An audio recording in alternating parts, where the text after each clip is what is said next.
بسم اللہ الرحمن الرحیم۔ السلام علیکم دوستو۔ حضرت یوسف علیہ السلام اللہ تعالیٰ کے عظیم نبی تھے۔ آپ علیہ السلام کا ذکر قرآن پاک میں نہایت خوبصورتی کے ساتھ کیا گیا ہے۔ سورہ یوسف کو احسن القصص یعنی بہترین قصہ کہا جاتا ہے۔ حضرت یوسف علیہ السلام کی زندگی صبر، پاکیزگی، معافی اور اللہ پر بھروسے کی عظیم مثال ہے۔ اسلام 90 ٹی وی کی ویڈیوز میں ایک بار پھر سے خوش آمدید۔ حضرت یوسف علیہ السلام حضرت یعقوب علیہ السلام کے بیٹے تھے۔ آپ علیہ السلام بچپن ہی سے نہایت خوبصورت، ذہین اور نیک دل تھے۔ حضرت یعقوب علیہ السلام اپنے بیٹے یوسف علیہ السلام سے بہت محبت کر یہی بات ان کے بھائیوں کو پسند نہ تھی۔ ایک دن حضرت یوسف علیہ السلام نے ایک عجیب خواب دیکھا۔ انہوں نے اپنے والد سے کہا، ابا جان، میں نے خواب میں دیکھا کہ 11 ستارے، سورج اور چاند مجھے سجدہ کر رہے ہیں۔ حضرت یعقوب علیہ السلام سمجھ گئے کہ یہ خواب مستقبل میں حضرت یوسف علیہ السلام کی عظمت کی نشانی ہے۔ انہوں نے فرمایا، بیٹا، اپنا خواب اپنے بھائیوں کو نہ بتانا، ورنہ وہ تمہارے خلاف سازش کریں گے۔ حضرت یوسف علیہ السلام کے بھائی حسد میں مبتلا ہو گئے۔ وہ سوچتے تھے کہ ہمارے والد یوسف سے زیادہ محبت کرتے ہیں۔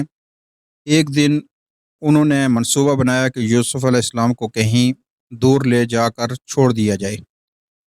انہوں نے اپنے والد سے کہا، ابا جان، یوسف کو ہمارے ساتھ بھیج دیجئے، ہم اس کا خیال رکھیں گے۔ حضرت یعقوب علیہ السلام پریشان تھے مگر آخرکار اجازت دے دی۔ بھائی حضرت یوسف علیہ السلام کو جنگل میں لے گئے۔ وہاں انہوں نے آپ علیہ السلام کو ایک گہرے کنویں میں پھینک دیا۔ پھر وہ آپ علیہ السلام کی قمیض پر جھوٹا خون لگا کر گھر آئے اور کہنے لگے، یوسف کو بھیڑیا کھا گیا۔ حضرت یعقوب علیہ السلام یہ سن کر بہت غمگین ہوئے، مگر انہوں نے صبر کیا اور فرمایا، میں اللہ سے مدد مانگتا ہوں۔ حضرت یوسف علیہ السلام کنویں میں تنہا تھے، مگر اللہ ان کے ساتھ تھا۔ کچھ دیر بعد ایک قافلہ وہاں سے گزرا۔ جب انہوں نے کنویں سے پانی نکالنے کے لیے ڈول ڈالا تو حضرت یوسف علیہ السلام اس کے ساتھ باہر آ گئے۔ قافلے والوں نے خوش ہو کر کہا، یہ تو ایک خوبصورت لڑکا ہے۔ وہ حضرت یوسف علیہ السلام کو مصر لے وہ حضرت اور غلام کے طور پر فروخت کر دیا۔ مصر کے ایک معزز شخص عزیز مصر نے آپ علیہ السلام کو خرید لیا۔ اس نے اپنی بیوی سے کہا، اس بچے کا خیال رکھنا، شاید یہ ہمارے لیے فائدہ مند ثابت ہو۔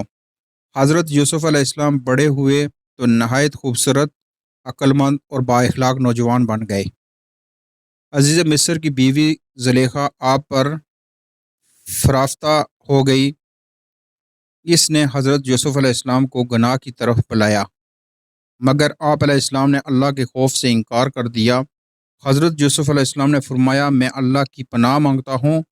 زلیخا نے غصے میں آ کر آپ علیہ السلام پر جھوٹا الزام لگا دیا۔ حالانکہ حضرت یوسف علیہ السلام بے قصور تھے، پھر بھی انہیں قید خانے میں ڈال دیا گیا۔ حضرت یوسف علیہ السلام نے قید میں بھی اللہ کی عبادت اور لوگوں کو نیکی کی دعوت دینا جاری رکھی۔ وہاں 2 قیدی بھی تھے، دونوں نے خواب دیکھے اور حضرت یوسف علیہ السلام سے ان کی تعبیر پوچھی۔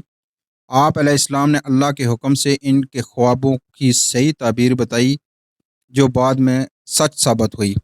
کچھ عرصے بعد مصر کے بادشاہ نے ایک عجیب خواب دیکھا۔ اس نے دیکھا کہ 7 موٹی گائیں ہیں جنہیں 7 دبلی گائیں کھا رہی ہیں، اور 7 ہری بالیاں ہیں اور 7 خشک بالیاں۔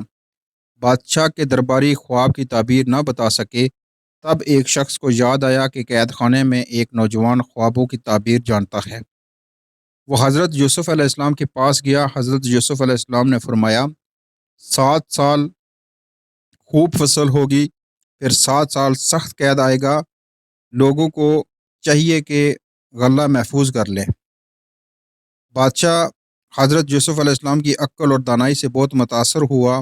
اس نے آپ علیہ السلام کو عزت کے ساتھ قید سے آزاد کر دیا۔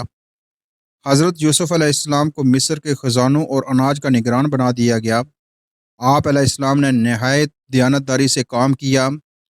جب قید آیا تو مصر کے پاس کافی غلہ موجود تھا۔ دوسرے علاقوں کے لوگ بھی اناج لینے مصر آنے لگے۔ انہی لوگوں میں حضرت یوسف علیہ السلام کے بھائی بھی تھے، مگر وہ آپ علیہ السلام کو پہچان نہ سکے۔ حضرت یوسف علیہ السلام نے اپنے بھائیوں کے ساتھ اچھا سلوک کیا اور بعد میں اپنے چھوٹے بھائی بنیامین کو اپنے پاس روک لیا۔ پھر ایک وقت ایسا آیا جب بھائیوں کو احساس ہو گیا کہ یہ مصر کا حاکم کوئی اور نہیں بلکہ یوسف علیہ السلام ہے۔ وہ شرمندہ ہو گئے اور کہنے لگے، اللہ کی قسم ہم سے غلطی ہو گئی تھی۔ حضرت یوسف علیہ السلام چاہتے تو اپنے بھائیوں سے بدلہ لے سکتے تھے، مگر انہوں نے معاف کر دیا۔ آپ علیہ السلام نے فرمایا، آج تم پر کوئی الزام نہیں، اللہ تمہیں معاف کرے۔ یہ ایک عظیم مثال تھی کہ طاقت ہونے کے باوجود معاف کرنا کتنی بڑی نیکی ہے۔ حضرت یوسف علیہ السلام نے اپنے بھائیوں کو اپنی قمیض دے کر فرمایا، یہ قمیض میرے والد کے چہرے پر ڈال دینا، ان کی بینائی واپس آ جائے گی۔ جب قمیض حضرت یعقوب علیہ السلام کے چہرے پر ڈالی گئی تو اللہ کے حکم سے ان کی آنکھوں کی روشنی واپس آ گئی۔ پھر پورا خاندان مصر آیا۔ حضرت یوسف علیہ السلام نے اپنے والدین کو عزت سے تخت پر بٹھایا۔ اس وقت ان کے بھائی احترام میں جھک گئے۔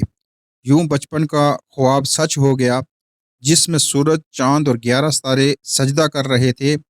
حضرت یوسف علیہ السلام نے فرمایا، یہ میرے خواب کی تعبیر ہے جسے میرے رب نے سچا کر دیا۔ حضرت یوسف علیہ السلام کی زندگی ہمیں بہت سے اہم سبق دیتی ہے۔ حسد بہت بری چیز ہے۔ صبر کرنے والوں کی اللہ مدد کرتا ہے۔ مشکل وقت میں بھی اللہ پر بھروسہ رکھنا چاہیے۔ پاک دامنی انسان کو عزت دیتی ہے۔ معاف کرنا بہت بڑی نیکی ہے۔ اللہ جسے چاہے عزت عطا فرماتا ہے۔ حضرت یوسف علیہ السلام نے اپنی پوری زندگی صبر، ایمان اور نیکی کے ساتھ گزاری۔ اسی وجہ سے اللہ تعالیٰ نے انہیں دنیا اور آخرت دونوں میں عظیم مقام عطا فرمایا۔ اللہ تعالیٰ ہم سب کو دنیا اور آخرت کی نعمتیں عطا فرمائے۔ امید ہے اسلام 90 ٹی وی کی یہ ویڈیو بھی بھرپور لائک اور شیئر کریں گے۔ ہمارے ساتھ جڑے رہیں تاکہ مزید ایمان افروز واقعہ آپ تک پہنچ سکیں۔ ملتے ہیں ایک اور شاندار اسلامی ویڈیو کے ساتھ۔ اللہ تعالیٰ ہم سب کا حامی و ناصر ہو، آمین۔